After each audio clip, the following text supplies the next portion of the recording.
Hey everybody, what's up and welcome back to today's video guys. And today guys, I'm going to go ahead and be showing you how you lower the pitch of your song in Bandlab. This is a very simple thing to do guys, so make sure to watch this quick and easy video till the very end and follow my steps correctly so you can make sure this works the same for you and that you can do this yourself.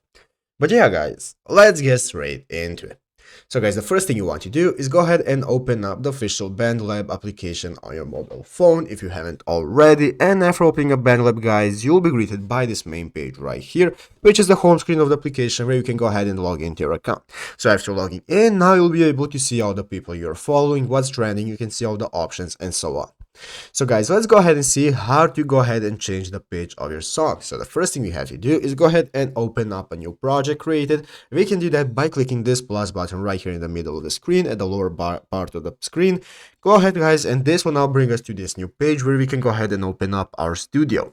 So let's guys go ahead and open up our studio, click on open studio, and here you can select what track you want to add. So guys, you can add whatever, you can go ahead and sing, or you can add your music, doesn't matter. But after you have added it, it will open up right here and appear in the studio, and now we can go ahead and see how to change the pitch.